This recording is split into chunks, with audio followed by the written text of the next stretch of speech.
Hello, Psych2Go viewers. Our guest for today's live stream is Brian Cham, one of our amazing writers here at Psych2Go. Brian is a software engineer based in London, and he's also passionate about writing and spreading autism awareness.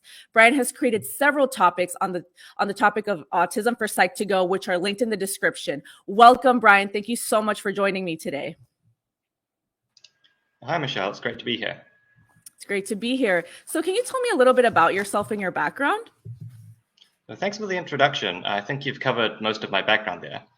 When it comes to Psych2Go, I was actually a fan for a few years, and it helped me a lot in my life.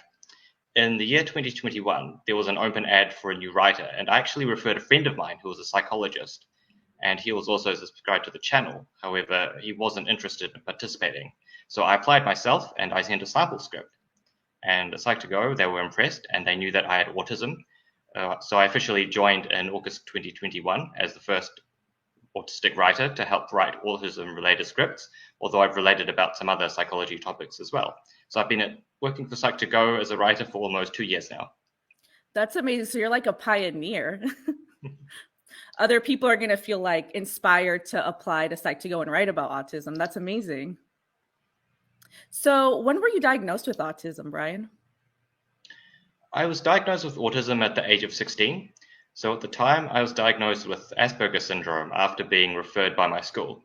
And even before then, there were some signs from a young age, but others just thought I had an eccentric or a pedantic personality. And it was only in high school that others really started to notice that I had really rigid routines and habits.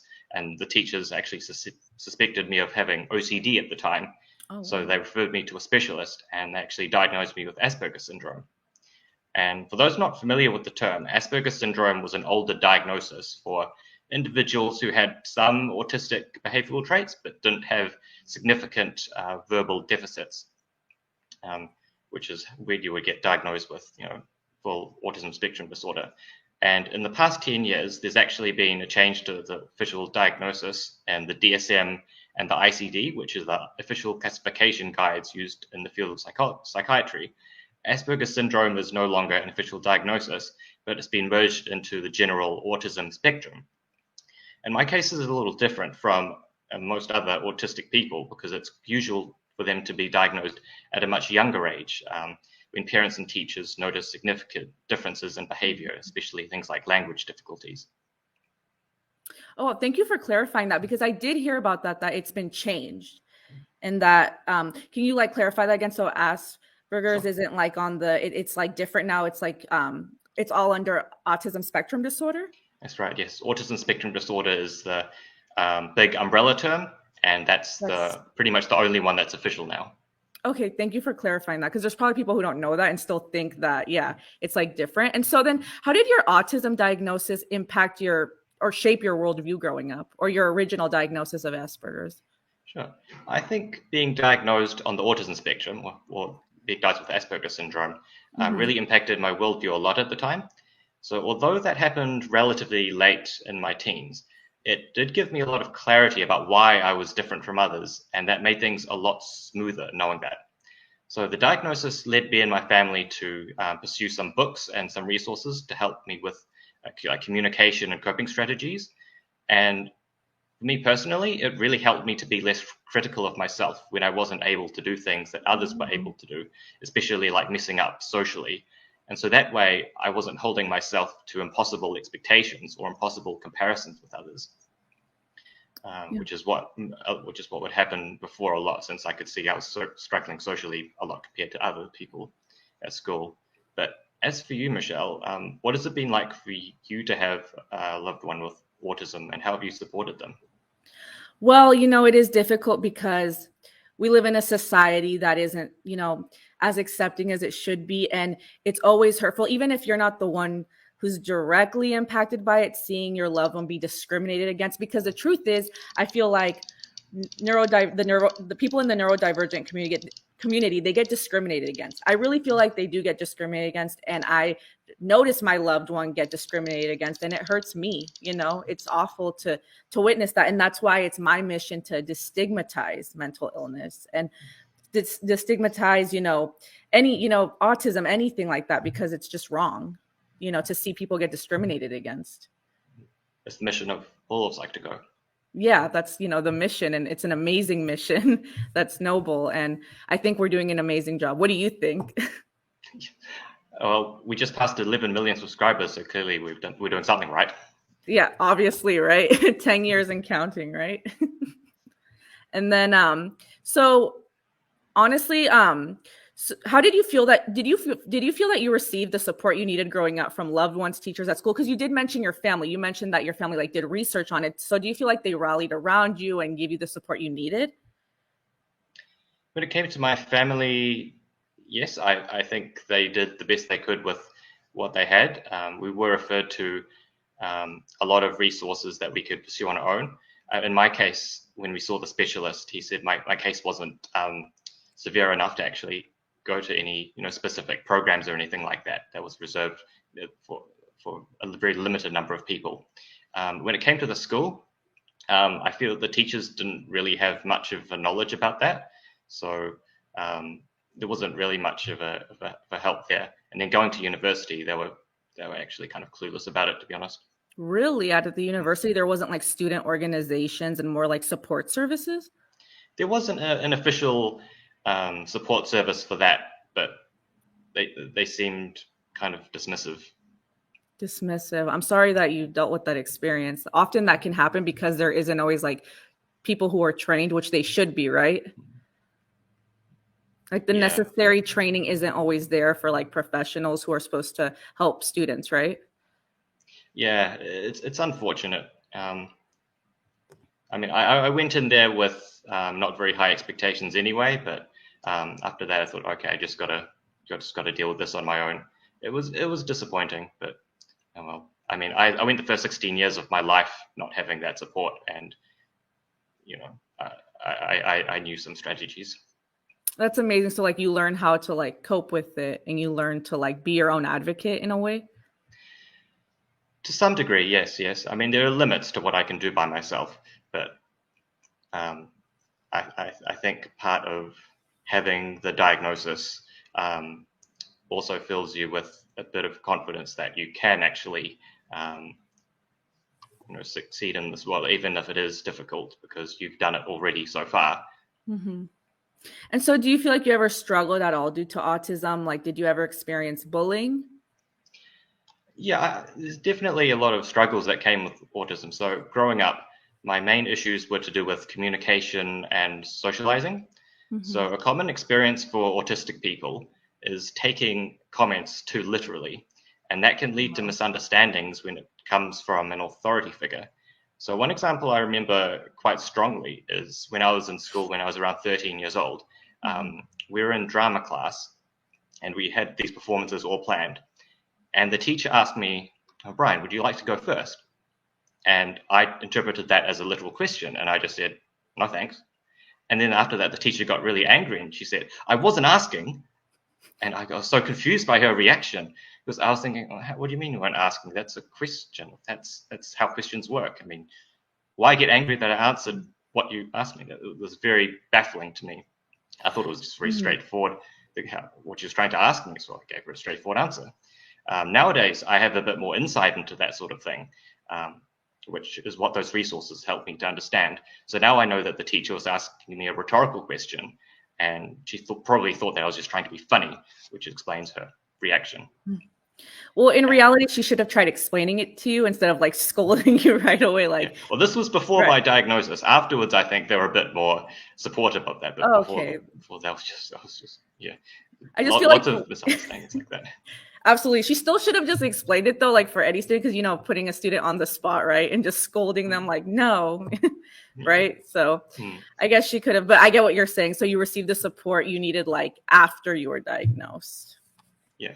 Afterwards, they were a bit Mhm. more open to giving me the benefit of the doubt and explaining things like that. Okay, that's awesome to hear. And what are the main misconceptions that you've noticed people have about autism? Yeah, so the misconceptions is actually the focus of that I wrote about the biggest myths about autism. I think it's the one that's linked in the video description below here. Okay. And in my opinion, the biggest misconception is lumping all autistic people into one monolith. So on one hand, you have a very negative opinion that autism is primarily a disability, and the focus is only on what we can't do, the struggles we face. And there are certainly a lot of struggles and a lot of autistic people who need help with a lot of life skills. But if you pay too much attention to the charity ads, for instance, you get the false impression that we're all like that and that we can't, achieve anything in life. And that can lead to comments where people might say to me, "Oh, I'm surprised you have autism. You have a job, but you have friends, things like that." And it's a bit condescending because they think, an autistic person is someone who can't even tie their shoelaces. That's obviously not the case. But on the other hand, there's also a tendency to lump autistic people into that Rain Man category, where we all have these superhuman mental abilities and we can figure out these very advanced things on the spot. And again, there is some truth in that because there are plenty of examples of very highly accomplished scientists and inventors and artists who are on the spectrum. So it's good that people are aware of these positive examples and these positive abilities. The problem is if you assume that we all have these amazing talents and you put us all on the pedestal, that can set some unrealistic expectations and that can actually deny us understanding and help that we need. So the main misconception is actually lumping us all into one stereotype, whether it's overly negative or overly positive, because every autistic person is different. That's why they're called autism spectrum. And everyone has a mix of strengths they can offer and some weaknesses where they will need some help and understanding and guidance. That's amazing that you said that, because I do think that's the main misconception with a lot, not just autism, but with other, just with anything when it comes to mental health. Like, okay, well, people who have this disorder are like this, or people who have autism have this, or if someone, and there's always like people just want to stereotype others, and in reality it's like, no, we're all individuals and we all come with different personalities, strengths, weaknesses, like you said. So I think that's amazing that you brought that up. And what should people know about the beauty of neurodiversity? Sure. Well, for anyone who's not familiar with that term, neurodiversity is the idea that everyone's brains are wired differently. And when it comes to conditions like autism spectrum or ADHD, things like that, these are just variations to be understood, to be accommodated, and to be accepted, and not necessarily disabilities to be treated or cured, which is the older way, more traditional way of thinking about it.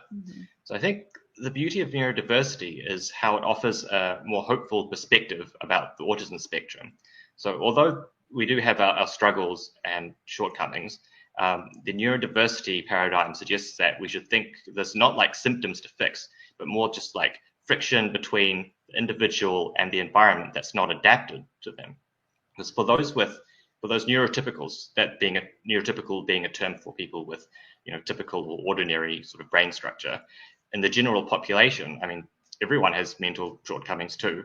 The difference is that the environment is adapted for their mental profile, so there's just there's less friction for them.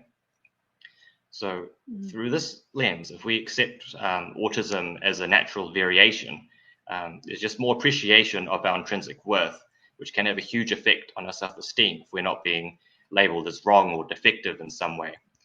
And it helps us to retain some of our autistic behaviors and ways of thinking, but to find healthy ways to adapt or cope in this setting that's geared for neurotypical people, rather than trying to eliminate the behaviors at their core, which is something that creates a lot of stress and trauma. And ironically, those sorts of treatments can actually create more issues than the original autistic traits themselves. But by accepting or adapting them, we can truly celebrate the differences that make us special. I was about to ask that question. From personal experiences that you've had, how do you feel that our differences make us special? Sure. When it comes to the autism spectrum, going back to that monolith thing, there's no one-size-fits-all list of traits that's going to make everyone special. But there are some common ones that are common to people with autism. So one of them is attention to detail, as autistic people are often quite good at noticing particular things that neurotypicals can gloss over. We're also good at spotting patterns and memorizing facts, and especially when it comes to our special interests, which are things that each autistic person sort of has a deep passion about. And there's some evidence that autistic people are actually overrepresented in scientific fields because of this particular kind of mental skill set. Again, some of them, not all of them. And on a personal level, as in terms of personal traits, autistic people are often quite straightforward and they're quite reliable, especially with a speech. That can be good and bad, but generally it's very helpful to have someone who doesn't sort of beat around the bush and just sets things straight. But when it comes to me in particular, I seem to have a specialty for memorizing things and organizing or planning things. So that's actually quite a valuable asset in my job as a software engineer, because I'm essentially arranging things like within a computer system or even like within teams. And it's just helpful in my general life because I naturally try to make everything quite orderly and organized. That's one area where my autism actually, I think, is a good difference. And you're very articulate. And so how do you feel that Psych2Go is helping to dismantle harmful stereotypes about autism, and how can we continue to spread awareness effectively? I think Psych2Go is a great platform for dismantling harmful stereotypes about just about everything that's psychology related, as you mentioned, like every sort of mental health or psychology related topic. So we've just passed 11 million subscribers, and our format is very engaging. It's very enticing. There's a lot of cute animations. And when it comes to autism in particular, I was brought into the team to give an authentic viewpoint about that topic. And we've already released a 2-part episode about autism myths. And that's already been quite effective because our viewers are passionate about all sort of subjects to do with mental health and psychology, even if it's ones they haven't really heard of before. And it's gotten a good response from all sorts of viewers. So it's gotten a good response from viewers who weren't familiar with autism because it explains things clearly for those with no prior understanding. But it's also got a good response from autistic viewers, especially autistic viewers, because they recognize a lot of myths in their lives from the people around them. And they're glad to have a resource that they can share with others. They don't have to keep explaining the same things over and over to everyone around them. And when it comes to spreading this awareness in the future, that's a matter of our viewers sharing our content to a wider network. Because at the end of the day, the people who most need Psych2Go's videos are the ones who aren't actually subscribed to us to begin with, because they're not getting the information and affirmation that they need. Absolutely. But what I love about Psych2Go is that they're always dedicated to like evolving and learning. Like even if we don't always create the perfect video, like we're always trying to learn and we're always trying to do better to help others. And we take accountability for, when we need to improve, right? And when we need to spread more awareness, but there's like a mission at Psych2Go to always do better. Absolutely. I mean, we're always reading the feedback of our fans. We're always looking at the reception that everything gets. We're trying to make a good impact. And if we need to adapt to improve ourselves, then we always do that. Yep. And I love that. And so now we're going to move to the audience segment where we answer viewer questions. I'm super excited for this. So the first question was asked by Maria. She asked, "Hello, Brian. I'm being severely bullied in school due to my autism. I don't know how to deal with it, and I feel like no one accepts me. Do you have any advice on how to deal with this?"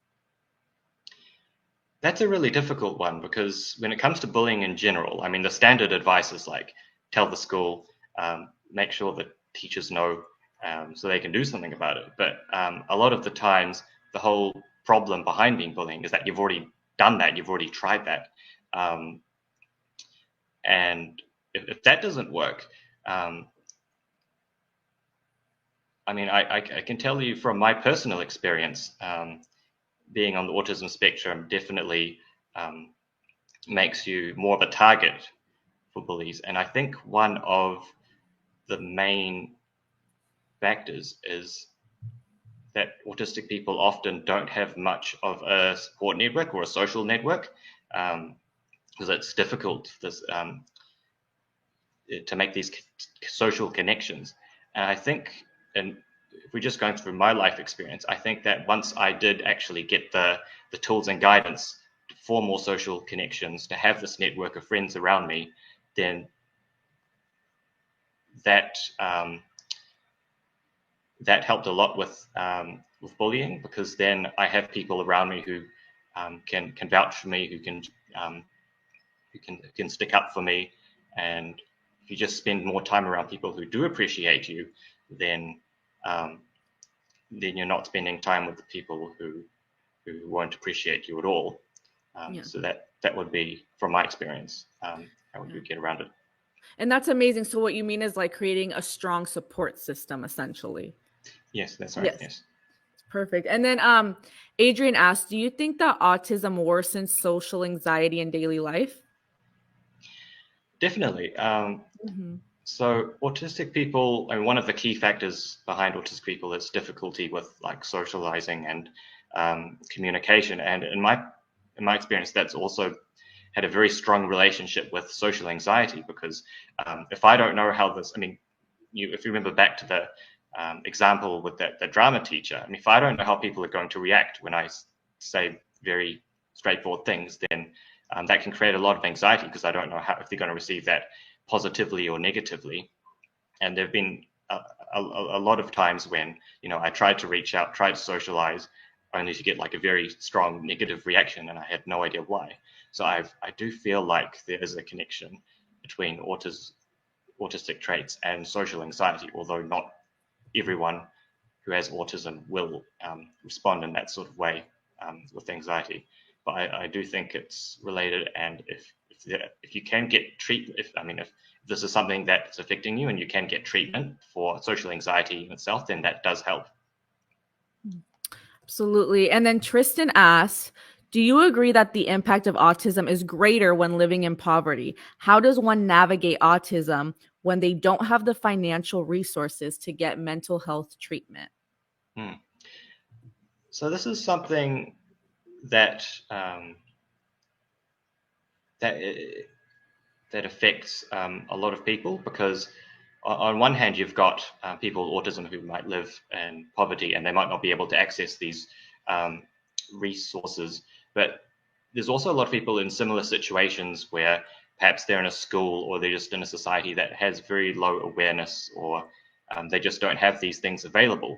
So if we just broaden that a little, um, there's definitely a big impact of being autistic but not being in a situation or circumstances where you can easily reach out and get any sort of mental health treatment, either for dealing with autism itself or dealing with any sort of anxiety or any sort of side effects of that. So in that case, if that's something that is bothering you, there are online forums. I believe there's one called wrongplanet.net or something like that, and that's like an internet forum for people with autism, and you can share your experiences and you can listen to lots of like tips and advice, and that's definitely something that helps if you aren't able to reach out to like professional help. And then Jada asked, I have ADHD, so I understand some aspects of being. So I'll just read this last part. So I understand certain aspects of people who are autistic. I'm good at calming my brother down, but it's hard to be patient. How should I help him? Sorry for butchering your question, Jana, but yeah. So there it is, Brian. Yeah. When it comes to being patient, that can be difficult. I mean, if you just ask my family members about what it was like being with me growing up, yeah, they definitely exercised a lot of patience. I think part of that is just giving that person enough space to express themselves if there is something that's really bothering them, because a lot of things that will bother autistic people and cause perhaps meltdowns or breakdowns or what have you are things that you might not understand or expect at face value. So having the ability to understand and sympathize with whatever's going on in their life and what's affecting them is easier said than done. But once you have that understanding, then that can help you to manage some of these sort of outbursts. Mm-hmm. And then someone asked, is loneliness common among autistic people? Yes, it's probably one of the most common issues that autistic people face. And for this, I would go back to my advice about internet forums with people who are also autistic, because if you're having trouble with the people in real life, then the people on autism forums will always be there. They'll always understand. And in my experience, it really helps actually with written communication on the internet, because you don't have to constantly think about all these other things, like eye contact, facial expression, tone of voice. It's much more straightforward if you're just on a forum. And building on that, do you feel like the discrimination against autistic people face kind of contributes to that alienation that maybe makes them feel lonely, like they're alienated in a way sometimes? Yes, definitely. So Mhm. even, in my case, even before I was diagnosed with Asperger's syndrome at the age of 16, a lot of people did pick up on the fact that I was behaving very differently, very oddly. And that's something that led to a lot of alienation, even if they didn't have any specific label like autism to actually Mhm. put on me. So I do think that is a big factor, both autism and also the awareness and the discrimination from other Yeah, parties. absolutely. And then Jack asked, Brian, how do you accommodate someone in the workplace with autism? I think this is a great question because it's about dismantling stigma. So, you know, leave it to you, Brian. Sure. Well, when it comes to accommodating autism, it's hard to give any one-size-fits-all answer, because everyone with autism will have their own special sort of requirements or requests. So the important thing is, if you are in the sort of like, HR position, is to sort of reach out to them and ask them how you can accommodate them in particular. But if you mean someone like a co-worker, where you're not really in a position to like change the environment, I guess there are some common things that you can do, and one thing that has probably helped me in my work life is just to be quite straightforward with your communication. So try not to use rhetorical questions, sarcasm. Um, if you want to ask them something or request something, don't beat around the bush. Just go straight for it. They probably won't be offended. But in my case, I really appreciate when people just say what they want from me. Perfect. And then Alexander asked, and this is kind of a loaded question. There's like several questions within the question, but I'll start with the first one. Brian, do you think that ABA therapy is a form of torture? Well, for anyone in the audience who isn't familiar, ABA therapy, I believe it stands for Applied Behavioral Analysis, and this is a form of it's a sort of older form of treatment for autistic children that revolves around something I sort of hinted at before, which is like eliminating or suppressing like autistic behaviors. And it's something that has been quite controversial because of its methods. They can be quite harsh, and also just because of the very premise of it. It's been sort of likened to dog training, but for humans.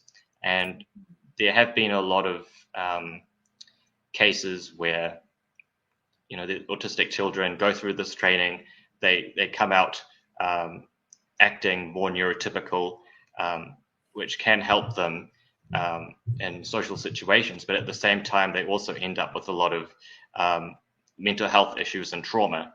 So it's definitely something that has raised a lot of controversy, and yeah, some have labeled it like a form of torture. Mm-hmm. And then he asked, he or she asked, what do you think about people being treated with electric shocks in the US? Well, I'm assuming this is related to the previous question. Yeah, like With similar, with like electric ABA, shock therapy. Yeah. yeah, with ABA, some of the methods used, it can be quite harsh. Sometimes they are like electric. Um, Would you say it's that's unethical? Oh yeah, definitely. It's Yeah, something absolutely. I would that's say yeah. quite Hmm. it's quite horrifying. I personally never went through this myself, so I've only heard like secondhand things. But even that is quite troubling to me. The idea of trying to fix something that is a sort of like you're hardwired. It's both unethical and it's practically impossible. Mm-hmm. And then Alexander's also asking, what do you think about the organization Autism Speaks? And I know that they've been at the center of a lot of controversy. So yes. So for anyone not familiar in the audience, Autism Speaks is an organization or a sort of autism charity that has a lot of strong relationships with ABA therapy, and they fund a lot of research and treatment based around the idea that autism is something to be cured or fixed. So that is something that has been very controversial and has a very negative reputation among autistic people, especially because of those methods that we were talking about, ABA and like electric shocks and things like that. Mm-hmm. And then Adrian asks, Brian, what should I do when I feel self-conscious about being autistic in daily social situations and not correctly picking up on social cues? In that case, it usually helps to have at least one person in the interaction who knows about you being autistic, and they can actually help to smoothen things out. So if you're not picking up on something, like in my case, I might have a friend who might sort of, hint at me like, oh, I think this person is getting a bit bored of the conversation. Maybe they want to change the subject or something like that.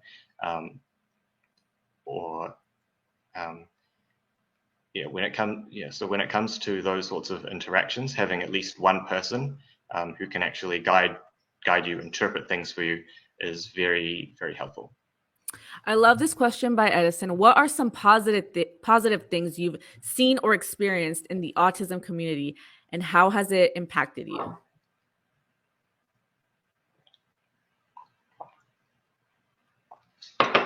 Well, I think within the autism community, some of the most positive things are just, sharing a lot of affirmation about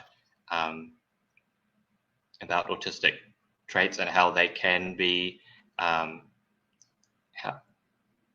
they can be beneficial and not necessarily stigmatized. So I think growing up, especially when you're not diagnosed with autism, there's a lot of stigma or discrimination around people engaging in autistic behaviors, and just knowing that there are lots of people out there who can say, no, actually, this is something you can embrace. It's not something to be ashamed of. It's not necessarily something to suppress. That's definitely something that has been quite positive.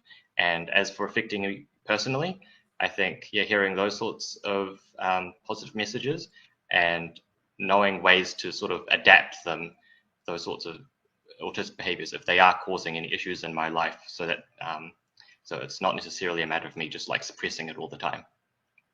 And then Lauren asks, what do you think of Sia's movie regarding autism titled Music? Did you see that?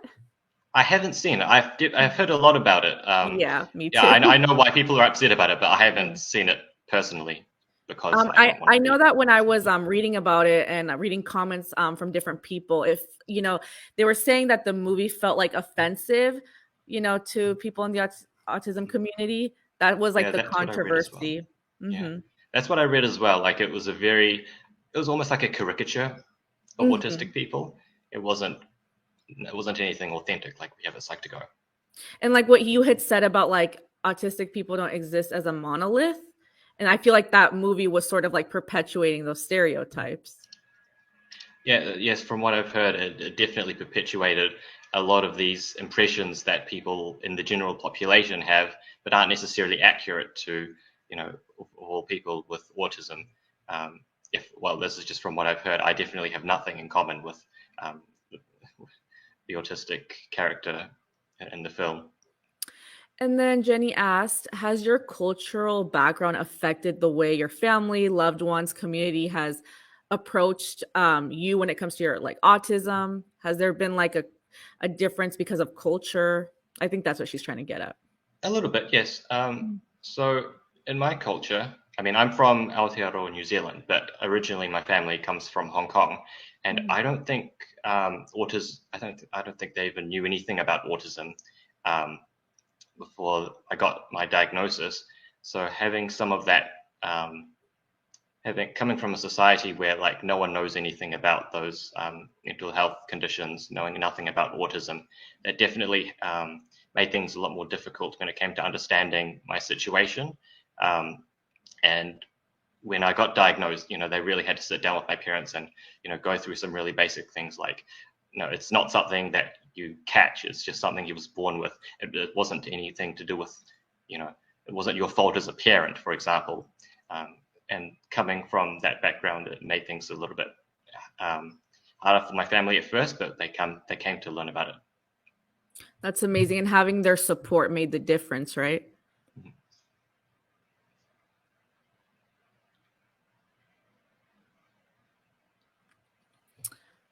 Sorry, did you hear me? Sorry. Oh, I was waiting for you. I thought you were going to. So what was?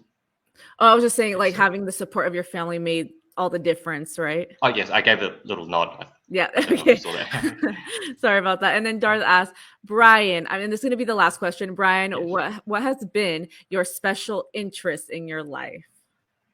My special interest is vexillology, which is the study of flags. And I'm actually, if I move. The flag in the back. There's actually a few, but I think I'm sort of blocking it there. You can see I love that. There. So I'm actually part of a few vexillological organizations as well. If there's anyone from Utah, you'll know that your state flag actually got redesigned last year. And I was actually one of the advisors who was actually advising the government on some of the specifications of that flag. That's amazing. Oh my, why didn't you bring this up before? Yeah, well, I mean, on the topic of special interests, I mean, this is one of those things that they mean positive messages from the forums. Like, you don't have to treat this like it's some weird obsession. It's like, not. You can turn this into something productive. So that's definitely something that healthy, interesting. Exactly, yes. That's so awesome. And how long have you been into that? I was into that generally since I was around 13. But as for actually pursuing this, like actually connecting with other people and things like that, it's only in the past few years that I've actually reached out and, actually pursued it, written things about it, got in contact with those sort of redesign campaigns, that sort of thing. Mm-hmm. And that concludes our audience segment, but I still have a few questions for you, Brian. Sure, so I wanted to know, what topics should Psych2Go cover in the future regarding autism, and which ones would you like to write about? Well, when it comes to autism, there is a lot of, I don't know if you call them subtypes, but there are lots of terms that the audience might not be familiar with that sort of correspond to these subtypes of autism. So I've mentioned Asperger's syndrome, which is my one. Mm-hmm. But there are other sort of diagnoses, some in the past, some in the present, like there's one called PDD-NOS. Mm-hmm. So I think something that we could cover is to sort of untangle what all these different autistic related terms are, what they mean and how they relate to each other. Because for the people in the general population, there's a lot to keep up with. I mean, autism by itself is sort of a mystery for a lot of people, but then having all these other ones, there's autism, and then hearing about the autism spectrum, Asperger's, I mean, there's just a lot of terms for them to come to grips with and try and figure out. And then just in general, just so that I know, because I'm also a writer on the channel, and just in general, what topics would you like to see Psych2Go cover? Anything and everything. I think in the past, I've been trying to push for some more audience interaction stuff, so more like Q&A or advice column sessions, because a lot of what we put out is kind of, general, like here's some general information about anxiety, general information about relationships, but having something, I guess it's a bit more personal. I mean, we're kind of doing this here, aren't we? We're answering the audience questions. I think having a lot of interactive things like that really helps us to connect with our audience and build a community. Yeah. Our audience sometimes says we have too many videos about sex. Is that true? I haven't been keeping count. Well, just on that, I do have an interview with a sex expert next week. So we got another one coming. So that's why I bring it up because, we're doing more. I'm interviewing someone. It's our very first interview with a sex expert on the channel. So I'm excited for that, just previewing that. But thank you so much, Brian, for being here with us. It's amazing. You're so articulate. You're so interesting and you're so knowledgeable. And so we really appreciate you being here. And I love your videos, by the way. Thanks. It was great to be here. Awesome. Well, thank you to our amazing, intelligent viewers at Psych2Go. We'll see you in the next one. Bye-bye. Bye.